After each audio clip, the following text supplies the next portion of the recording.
En la segunda parte lo dejamos con habiendo metido una señal, yo diría de radiofrecuencia, bueno, la metimos de FM, pero para meter una señal sin modular no hace falta, digamos, ni que sea M ni FM, un generador de radiofrecuencia capaz de barrer 10,7, 10,8, 10,9 de forma variable.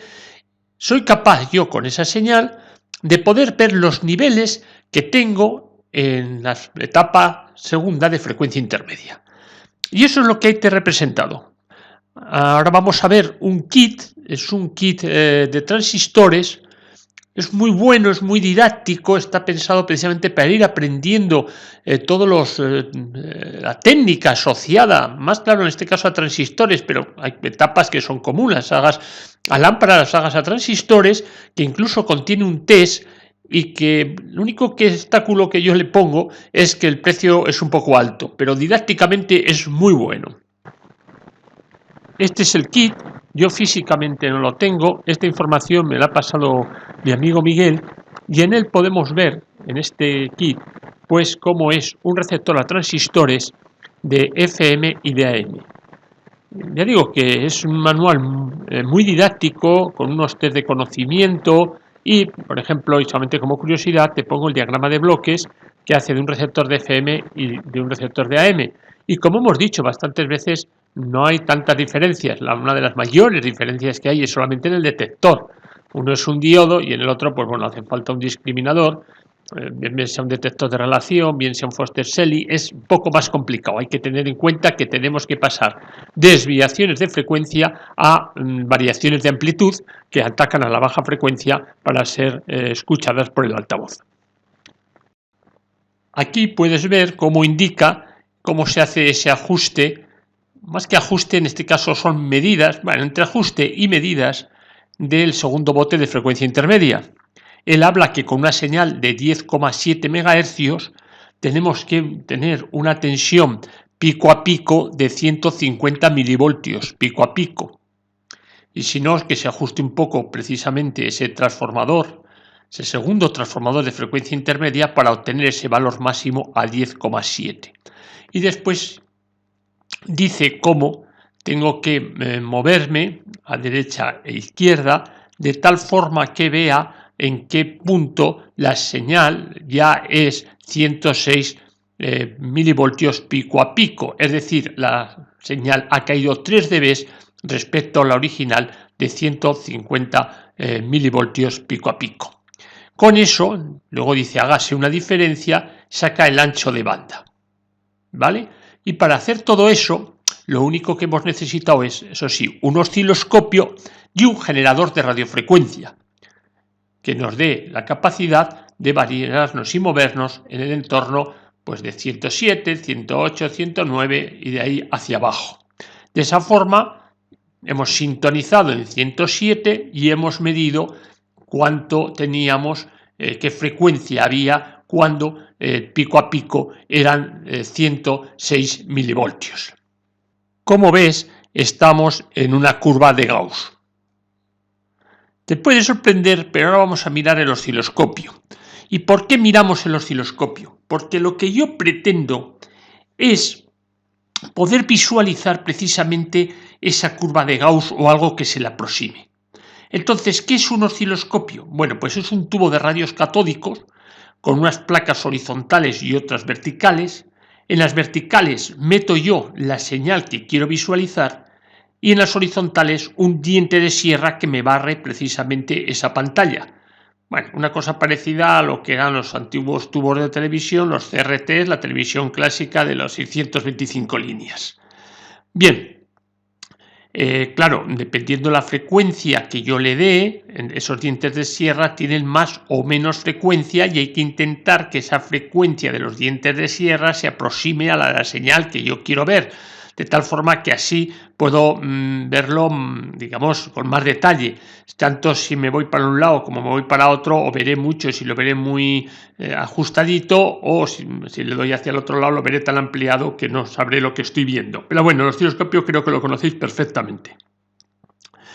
¿Qué he puesto yo ahí? Ahí he puesto un circuito que luego sí vamos a estudiar, que tiene en el manual que yo hice del clónico del Retes FM1. Hay ese circuito que es para atacar precisamente de forma exterior a lo que es el barrido de las placas horizontal, lo que llaman el X.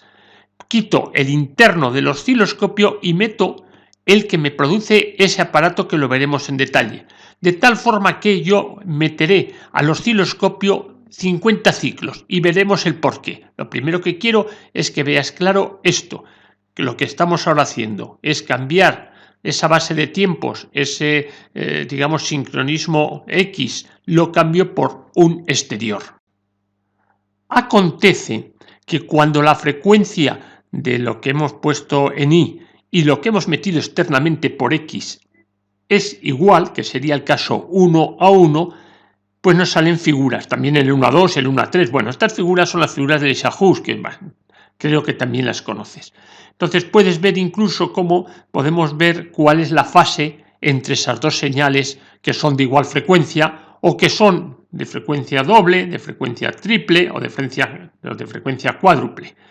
Ya digo que estas figuras son clásicas, son figuras del Ishahus, y con ello podemos ver la frecuencia de una señal e incluso el desfasaje respecto a otra.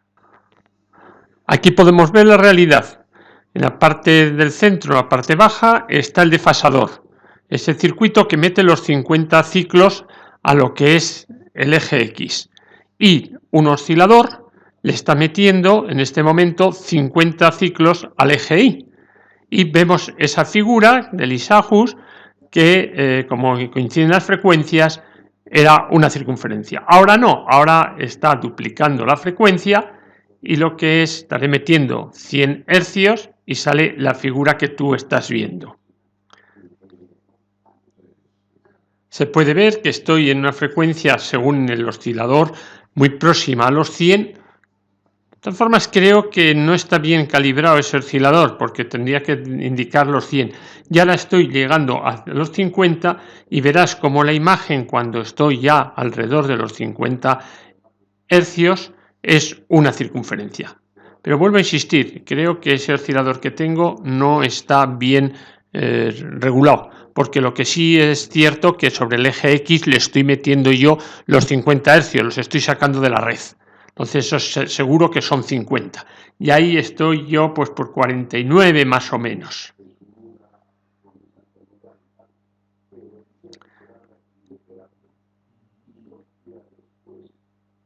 Poco a poco vemos ahí cómo esto es la frecuencia coincide, vemos el desfase y hemos visto en las figuras del Ishahus cuando las frecuencias son iguales o múltiplos.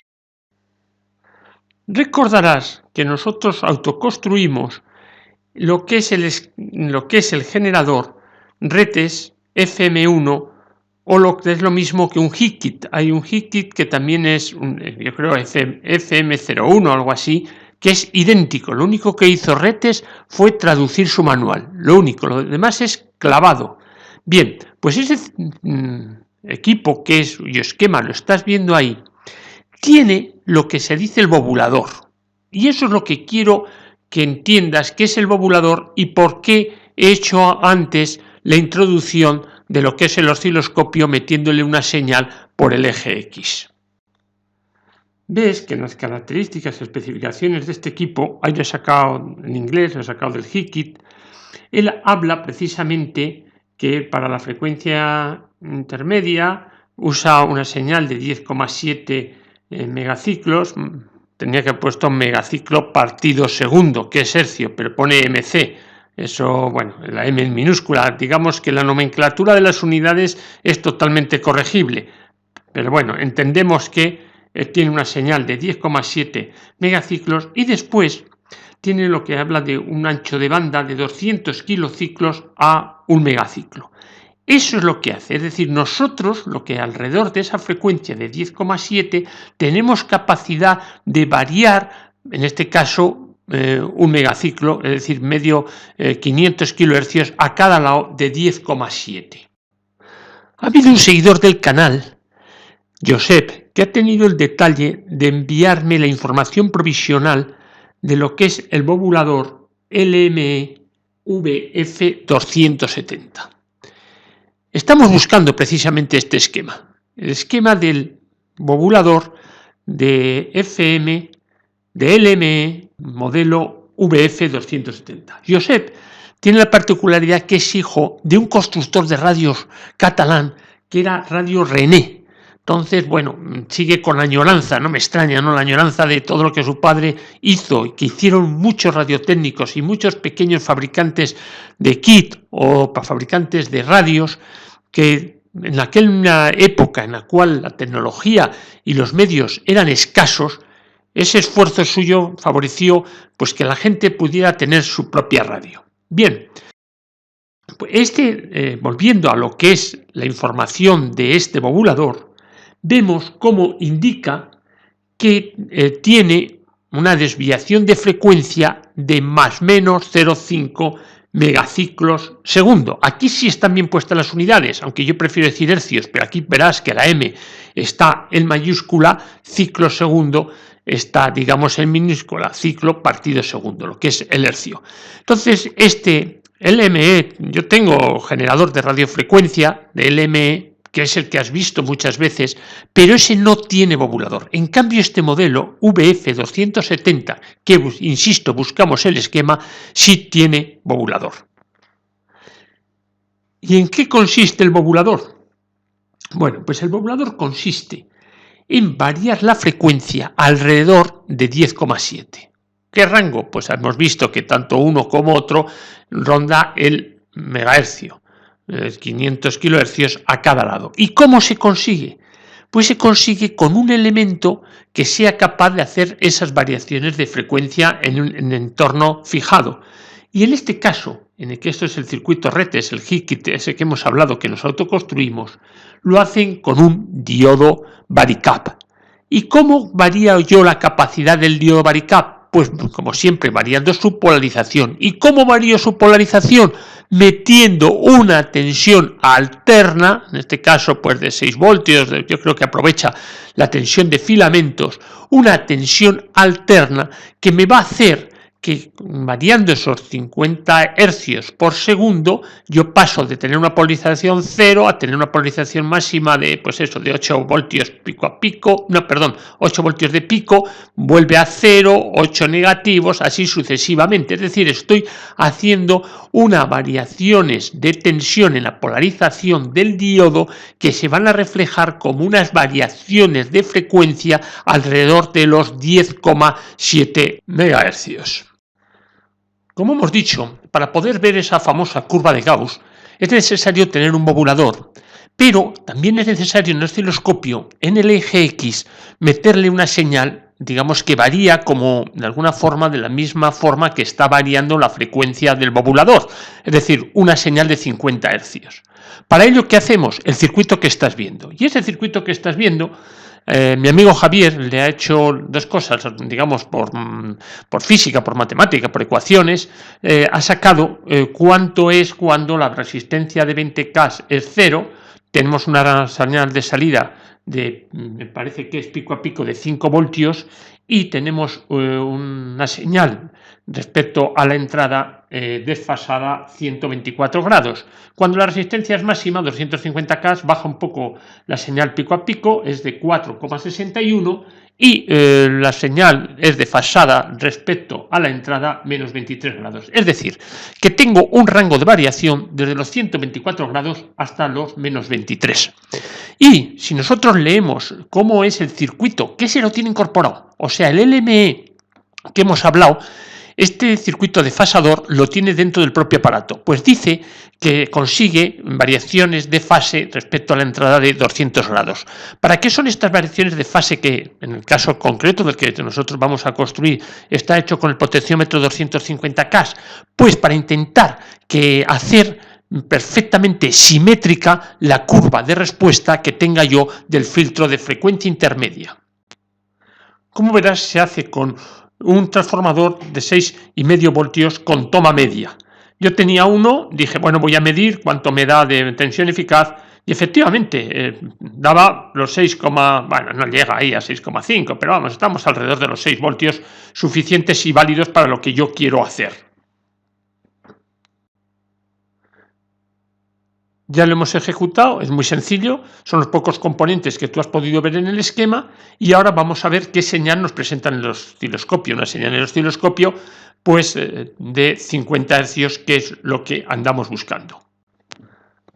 Y ahora puedes ver ahí en el digital, esa es la señal que sale en este caso del modulador clónico de Retes, y abajo lo que tengo es los 50 ciclos que has visto tú y lo que sale ya en frecuencia intermedia, lo que puedo ver a la salida, digamos, de la segunda frecuencia intermedia. Ya te diré en qué puntos exactamente, que bueno, ya los conoces, pero bueno, volveremos a decirlo. Y como puedes ver, y creo que es significativo, que esa señal del osciloscopio analógico, ves que cada 50 Hz en la parte superior sí que podemos ver una especie de pequeña perturbación dentro de la señal, digamos, continua, que hay. Es decir, que cada 50 Hz yo estoy metiendo ahí algo. Se puede ver muy bien, con cuidado se ve. Y lo que estoy metiendo, por supuesto, es la señal que tú estás viendo arriba. Es esa señal que viene del modulador del equipo Retes FM1. Ahora estaré quitando modulación. Como ves, desaparece la señal tanto de lo que es el propio aparato como de la señal que tomo de frecuencia. Y ahora me quedo aquí. ¿Qué es lo que tenemos? Bueno, he visto la señal que estoy metiendo con mi equipo modulador.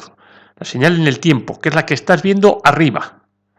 Bien. Abajo, ¿qué tengo? Dos señales, lo que pasa es que en este momento no se ve más que una.